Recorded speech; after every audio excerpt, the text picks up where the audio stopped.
سنا ہے 14 فروری کوئی ڈے منایا جاتا ہے اور اس میں کچھ لڑکے جو ہیں وہ یہ کہتے ہیں کہ یہ ایک انٹرنیشنل دن ہے جس میں ہم نے پھول دینا ہے کسی لڑکی کو، اظہار محبت کرنا ہے۔ ایک سنار کے بارے میں عارف رومی نے لکھا ہے کہ وہ اس نے بے اولاد تھا تو اس نے ایک بچہ لے کے پال لیا، تو بچہ اس کو باپ کہتا تھا، اس کی بیوی کو ماں کہتا تھا۔ انہوں نے لے پال ایک بچہ تھا اور یہ لوگ جن کی اولاد نہیں ہوتی ترس جاتے ہیں، کئی دفعہ ترسے ہوئے لوگ تھے، بچے کو لے لیا پالا، وہ بچے نے بھی حد کر دی فرما برداری کی، اب وہ جوان ہو گیا اور بڑا خوبصورت جوان ہوا۔ وہ سنار کہتا ہے کہ ساری زندگی میں نے صفائی میں نیکی میں گزار دی،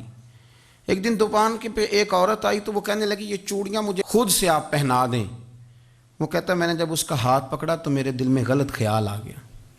میں نے غلط نظریے سے اس کا ہاتھ پکڑا، اور جب میں نے اس کا وہ ہاتھ اس نظریے سے پکڑ لیا، تھام لیا، بہرحال وہ چلی گئی، لیکن وہ میرے ذہن کے اندر ناپاکی آ گئی۔ تو میں گھر گیا تو میری بیوی باہر کھڑی تھی اور رو رہی تھی،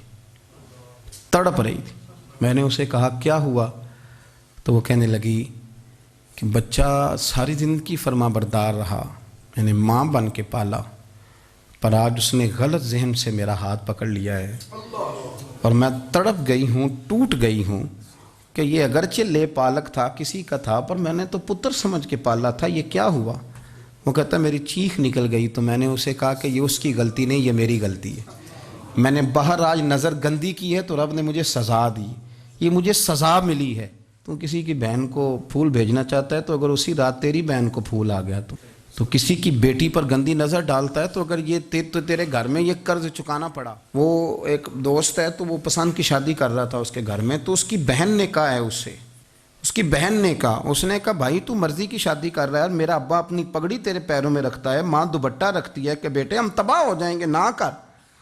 اور آج اگر تیرا یہ حال ہے تو پھر مجھے بھی اجازت دے، میں بھی مرضی کی شادی کروں۔ تو وہ کانپ گیا بری طرح سے، وہ کہتا ہے یہ تو کیا کر رہی ہے؟ اس نے کہا تو تیرے لیے اگر یہ جائز ہے تو میرے لیے کیسے منع ہو گیا؟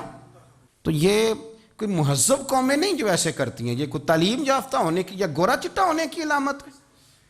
کیا آپ کسی کو پھول بھیجیں گے؟ شرم نہیں آتی؟ مہذب قوم اور شریف لوگ کون ہوتے ہیں؟ میرے نبی کریم علیہ السلام نے فرمایا الحیاء من الایمان، حیا تو ایمان کا حصہ ہے، اگر تیری نظر زیادہ جھکی ہوئی ہے تو زیادہ حیا والا ہے، اس لیے یہ کوئی گند مند کسی جگہ بھی کسی شخص کو کرنے کی اجازت نہیں، ورنہ یاد رکھیں اس لیے کہ جب آپ کے گھر میں بہو بیٹیاں ہیں، بہنیں ہیں، پھر بھی آپ یہ ذوق بنائیں تو پھر پتہ نہیں کیا سوچتی ہے دنیا، کہاں رکیں گے۔ اس لیے یہ ساری رسومات ان لوگوں کی ہیں جو بے حیائی کو پروموٹ کرتے ہیں، اور پھر طرح طرح کے وائرس ان کی زندگیوں میں آتے ہیں، پھر ان کی لاشوں سے تعفن نکلتا ہے، تعفن، اور پھر یہ حال ہوتا ہے کہ وہ دفنانے کے نہیں جلائے جانے کے قابل ہو۔ اللہ سے ڈرے،